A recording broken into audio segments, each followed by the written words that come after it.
नमस्कार, स्वागत है आपका आवाज़ अड्डा में। मैं हूं नीरज और आज एक ऐसे मसले पे बात करी जाएगी इस अड्डा की चर्चा के लिए जिस पे बहुत समय से विचार हो रहा है लेकिन कुछ कॉन्क्रीट निकल नहीं रहा है। चुनावी रेवड़ियाँ, चुनावी वायदे, फ्रीबीज, तरह तरह के नाम से इनको बुलाया जाता है। आप सुनते होंगे कि इलेक्शन के टाइम में पॉलिटिकल पार्टीज़ वायदे करती हैं कि वो लैपटॉप बांटेंगी, स्कूटी बांटेंगी, सोना चांदी बांटेंगी। अभी हाल ही में एक वीडियो देख रहा था जिसमें जिंदा मुर्गा और शराब भी बट रही थी। तो ऐसे तरह तरह के लुभावने ऑफ़र दिए जाते हैं चुनाव जीतने के लिए, ऐसा चिंता में निकल के आया। तो इस मसले पे गंभीर विचार के बाद कुछ लोग पहुंच गए कोर्ट में कि इसको रोक लगानी चाहिए। तो सुप्रीम कोर्ट ने चुनाव आयोग को कहा कि इसका जो इलेक्टोरल रिफॉर्म्स का एक पार्ट है ये, इस पर आपको काम करना चाहिए। चुनाव आयोग ने सभी राजनीतिक दलों से इस पर मशवरा मांगा और उनको एक फॉर्मेट दिया है कि इस पर आप अपना रिप्लाई करें। उसमें बहुत सारी चीज़ें लिखी गई हैं कि कैसे इसको रोका जाए, क्योंकि इस प्रवृत्ति के बढ़ने का नुकसान राज्यों की जीडीपी पर, राज्यों के टैक्स रिसीट्स पर और उनके अपने ऊपर बोझ बनता जा रहा है। कई राज्यों में ये मात्रा काफ़ी बड़ी हो चुकी है और वो राज्य ऑलरेडी बहुत ज़्यादा कर्ज में है और उसके बावजूद अगर ये सब चीज़ें चलती रहेंगी तो बड़ी मुश्किल आ सकती है। एक बहुत ही ताज़ा रिपोर्ट है स्टेट बैंक की, जिनकी रिसर्च रिपोर्ट ये निकल के आई है कि इस पर अब रोक लगाना बहुत ज़रूरी है, क्योंकि बहुत सारे राज्यों की स्थिति डिफ़ॉल्ट जैसी बन चुकी है। इतना ज़्यादा उनके ऊपर डेट है ऑलरेडी और खर्चे बहुत ज़्यादा हैं, टैक्स रेवेन्यू उतना ज़्यादा नहीं आ रहा है। तो इसको कैसे रोका जाए, कहाँ पे एक लिमिट लगे। और एक बहुत ही महत्वपूर्ण सवाल उठता है कि फ्रीबीज और जन कल्याणकारी योजनाओं में फ़र्क क्या है। किस राज्य का काम है, एक वेलफेयर स्टेट का काम है कि वो अपने जो विपन्न लोग हैं उनकी मदद करे, उनको तरह तरह से फ़ायदा पहुंचाए। वो शिक्षा के रूप में, खाने पीने के रूप में, घर के रूप में तरह हो सकती है। लेकिन बड़ी बारीक सी एक रेखा है, जैसे ही वो पार होती है तो वो फ्रीबीज के दायरे में आ सकती है। तो वो रेखा कैसे बनाई जाए, कौन तय करेगा कि ये फ्रीबी है और ये कल्याणकारी कार्यक्रम है। तो इसको लेकर के एक कंसेंसस बनाने की ज़रूरत है सभी राज्यों को, सभी दलों को, जिससे कि इससे निपटा जा सके। वरना तो अगर कोई रोक नहीं है तो ये हो सकता है कि कल को कोई पार्टी आके कह दे कि वो जीवन भर आपको बिजली फ्री देगी, आप चाहे जितनी चलाएं, हम आपको 5,000 रुपये पेंशन देंगे हर महीने, कोई दिक्कत नहीं, पूरे राज्य के हर आदमी को बांटेंगे, कोई रोक तो है नहीं। अब इसका खामियाजा कौन भुगतेगा ये भी नहीं पता है। तो इन प्रवृत्तियों पर रोक लगाने की बातचीत की जा रही, इसी पर आज हम चर्चा करेंगे और जानने की कोशिश करेंगे कि राजनीतिक दलों का मत क्या है और इसको लेकर के विवाद क्या है। साथ ही एक्सपर्ट से समझेंगे कि इसको कैसे दूर किया जा सकता है। हमारे साथ जो मेहमान, मैं आपसे उनका परिचय करा दूं। हमारे साथ आज इस चर्चा में शामिल होंगे बीजेपी के प्रवक्ता हरीश खुराना जी, कांग्रेस के प्रवक्ता रोहन गुप्ता जी, आम आदमी पार्टी की तरफ से आदिल खान, सत्य हिंदी के फाउंडर आशुतोष जी और मेरे मित्र वरिष्ठ पत्रकार और बीबीसी लंदन में लंबे समय तक संपादक रह चुके शिवकांत शर्मा जी हमारे साथ जुड़े हुए हैं। आप सबका बहुत बहुत स्वागत है। रोहन गुप्ता जी, आपसे शुरू करना चाहूँगा। ये जो चर्चा बार बार उठती है कि भाई ये रेवड़ी कल्चर, हिंदी में कह रहे हैं कोट अनकोट है, इसको अदरवाइज कोई न ले, या फ्री बीज या इस तरीके की जो चीज़ें हैं इस पर रोक लगनी चाहिए और सभी दल इसमें शामिल हैं, कोई बरी नहीं है। जब भी चुनाव का मौका आता है तो बड़ी बड़ी घोषणाएं की जा सकती है। मैं थोड़ा पढ़ के सुना दूं जिससे कि कॉन्टेक्स्ट सेट हो जाए। ये उसी SBI रिपोर्ट से मैं सुना रहा हूँ। इसमें किसी दल का नाम नहीं लिया गया, उन्होंने सेफली पार्टी 1, 2, 3, 4 लिख दिया है और उन्होंने लिखा है कि जो हिमाचल प्रदेश के लिए वायदे किए जा रहे हैं उसमें पार्टी 1 ने 1100 करोड़ के वायदे कर डाले हैं। उसकी वैल्यू 1100 करोड़ बनती है, जो 3% रेवेन्यू रिसीट के हैं जो आप कमाई करेंगे, या 10% ओन टैक्स कलेक्शन का है, 10% जो राज्य टैक्स वसूलेगा।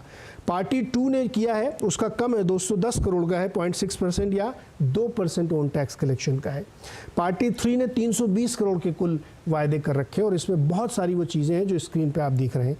ऐसे ही गुजरात में देखिए, यहाँ तो और कमाल है। पार्टी 1 ने 15,000 करोड़ के बराबर के वायदे किए हैं कि जो वायदे किए उसमें जो खर्च होगा वो 15,000 करोड़, 8% है वो रेवेन्यू रिसीट का और 13% है ओन टैक्स कलेक्शन का। पार्टी 2 9,000 करोड़ का।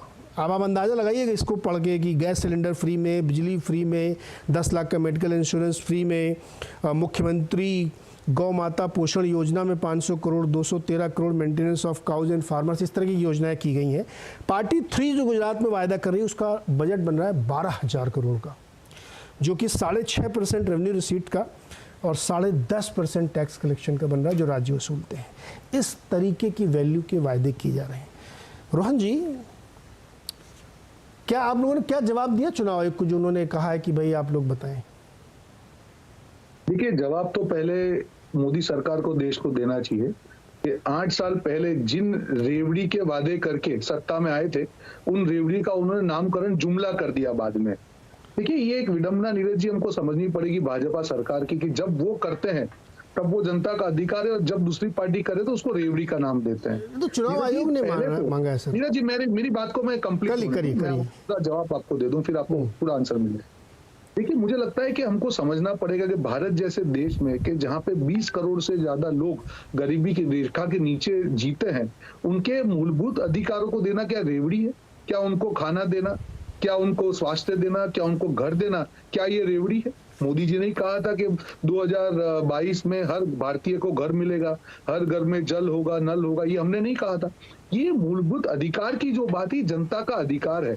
मुझे लगता है कि उसको रेवड़ी कहना जनता का अपमान है, नंबर 1। नंबर 2, मैं क्यों इसके भाजपा के खिलाफ ये कह रहा हूं कि जो सेंट्रल गवर्नमेंट का जो रेशियो है जो सब्सिडी का, वो 3% ऑफ द जीडीपी हो चुका है। जो लोग देश को एक एडवाइस देते हैं नीरज जी कि नहीं ये रेवड़ी कल्चर है, ये नहीं होना चाहिए, आम आदमी के खिलाफ है जो लोग, वो लोग 3% ऑफ जीडीपी, ये जो रेशियो है लास्ट ईयर 1.1% था, वो 3% है। वो कौन से मुंह से देश को एडवाइस दे रहे हैं? तीसरी इंपॉर्टेंट चीज, 70% जो डेट टू जीडीपी रेशियो है वो सारे स्टेट में, पंजाब है जहां पे 45% है, और सेंट्रल गवर्नमेंट का ये रेशियो 70% है। मतलब आप समझ सकते हैं कि जो कर्ज लिया गया है 8 साल में, वो पिछले आजादी के 50 साल 60 साल में लिए गए कर्ज से ज्यादा कर्ज 8 साल में लिया गया है। तो रेवड़ी कल्चर तो ये आ रहा है कि कहीं ना कहीं मोदी सरकार जो अपने विज्ञापनों में खर्च कर रही है वो रेवड़ी है। दूसरी बात, कॉर्पोरेट लोन, 10 लाख करोड़ के कॉर्पोरेट लोन्स रिटर्न ऑफ किए गए। कॉर्पोरेट टैक्स जो सवाल से भटक रहे हैं। मैं आपको एक अभी मोदी सरकार की आलोचना आप करिएगा, अभी शो के दौरान बहुत मिलेगा आपको। चुनाव आयोग ने जो आपसे पूछा उसका जवाब दीजिए। चुनाव आयोग ने आपसे एक सलाह मांगी है, एक प्रोफार्मा दिया, फॉर्मेट दिया है, हम उसका जवाब देंगे ऑफिशियली। पर जो कांग्रेस पार्टी का स्टैंड बहुत क्लियर है कि जब आप गरीब आदमी को दी गए मूलभूत अधिकारों को आप रेवड़ी कहते हैं, तो 10 लाख करोड़ जो कॉर्पोरेट के माफ गए वो क्या है? आपने कॉर्पोरेट टैक्स में जो रिडक्शन किया उसे हर साल देश को 1.5 लाख करोड़ का जो नुकसान है वो क्या है? आपकी मानसिकता जो है बड़े उद्योगपतियों के साथ है, आप आम जनता को देख नहीं सकते हो। आपके शासन में 25 करोड़ लोग गरीबी रेखा के नीचे चले गए। आपके शासन में 23 करोड़ लोग दिन के 350 आपको। आप लोग ये आलोचनाओं का दौर आगे चलाइएगा, पहले तो मूल सवाल पे बीजिए ना। फ्री बीज और जन कल्याणकारी योजना में कोई फर्क है क्या? दूसरा, जो चुनाव आयोग ने आपसे पूछा उस पर आपकी राय क्या है, उस पर जवाब दीजिए ना पहले। मैंने मेरी राय बता दी। कहाँ बताई? चुनाव आयोग में जो ऑफिसर पार्टी, मैंने यही कहा कि जो चुनाव आयोग ने कहा, सही में रेवड़ी वो चीज है जो बड़े उद्योगपतियों को दी जाती है। 10 लाख करोड़ जो रेवड़ी है तो वो है, कॉर्पोरेट टैक्स में रिडक्शन है वो रेवड़ी है। आज जन कल्याणकारी योजना, मैंने कहा कि जो गरीबी रेखा के नीचे 20 करोड़ लोग जो रहते हैं उनको मूलभूत अधिकार देना रेवड़ी नहीं है, वो उनका अधिकार है। आज जनता जो मत देती है जिस पार्टी को शासन में आने के, क्या अच्छा घर होना, अच्छा खाना होना, अच्छा स्वास्थ्य होना, अच्छा शिक्षण होना, क्या उनका मूलभूत अधिकार नहीं है? तो बचा क्या फ्री देने की उसको रेवड़ी कैसे बोल सकते हैं? ये उनका मूलभूत अधिकार है, ये देश की जनता का अधिकार है जो भी सरकार में आते हैं। रोहन जी सर, बहुत अच्छी बात आपने कही। फ्री बीज और इसके बीच में फ़र्क करना आप मुश्किल कर रहे हैं। अच्छी शिक्षा मिलनी चाहिए, इसमें किसी को इनकार नहीं है, लेकिन फ्री के लैपटॉप बंटने चाहिए क्या? स्कूटी बंटनी चाहिए क्या? मैं सवाल के तौर पर पूछ रहा हूँ, मुझे कोई आपत्ति नहीं आप कुछ भी बांटें। वो एक लाइन ड्रॉ होगी कहीं कि नहीं होगी? और इसका पैसा कहाँ से आएगा, मुझे ये बताइए आप, कौन इसका बोझ उठाएगा?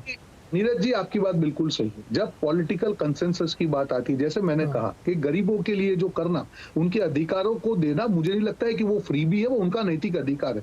हाँ, लाइन ड्रॉ होनी चाहिए, पर शुरुआत कहाँ होनी चाहिए? जो लोग आज ये चर्चा शुरुआत हुई है नीरज जी, फ्रीबीज की चर्चा किसने शुरू की? मोदी जी ने एक बढ़िया नामकरण कर दिया रेवड़ी का। पर आज वो पीछे तो देखिए कि 8 साल में उनकी पार्टी ने क्या किया है। और आज रेवड़ी के नाम पे आप 10 लाख करोड़ जब माफ करते हैं, आपने तो लैपटॉप की बात कर दी, कंप्यूटर की बात कर दी, क्या आपको नहीं लगता है जो दूसरे एक्सट्रीम पे भाजपा चली गई है कि 10 लाख करोड़ को माफ कर दिया, 1.5 लाख करोड़ हर साल कॉर्पोरेट टैक्स का नुकसान हुआ, आप फ्रीबी की बात जाने दीजिए। क्या ये जरूरत थी? मुझे लगता है कि शायद लैपटॉप और स्कूटी देना जायज होता, पर कॉर्पोरेट के 10 लाख करोड़ माफ करना, कॉर्पोरेट टैक्स में 1.5 लाख करोड़ का हर साल नुकसान करना, ये तो बिल्कुल जायज नहीं है। हरीश खुराना जी, फ्रीबीज और जन कल्याणकारी योजनाओं के बीच में जो बहस चल रही है उसमें चुनाव आयोग ने कंसेंसस बना के इसको रोकने की पहल करने की मांग की आप लोगों से। रुकेगा ये? लगेगा कहीं पे? ये जैसे रोहन जी कह रहे हैं कि वो कर रहे हैं तो कुछ नहीं और हमारे ऊपर तमाम आरोप लगाए जा रहे हैं। नीरज जी, जब तक हमें पार्टी लाइन से ऊपर उठकर इस पे एक विचार विमर्श नहीं करना होगा तब तक ये नहीं हो सकता। मुझे लगता है कि जो चुनाव आयोग ने जो इनिशिएटिव लिया, ये बहुत अच्छा इनिशिएटिव है और मुझे लगता है कि इस पे रोहन जी को भी और आम आदमी पार्टी को भी, इन सबको जो भी विपक्षी दल हैं, उनको एक राय बनानी चाहिए। और बार बार मैं भी रोहन जी को सुन रहा था कि 10 लाख रेवड़ियां बांट दी, 10 लाख की वो बांट दी। रोहन जी इतने बड़े सीनियर प्रवक्ता हैं और सीनियर आदमी हैं, उनको लोन वेवर का और बाकी चीजों का नहीं पता क्या?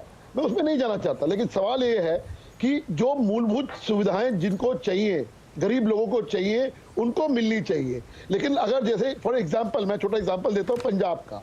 पंजाब में आम आदमी पार्टी की सरकार ने वादा किया हम 2000 रुपए हर महिला को देंगे।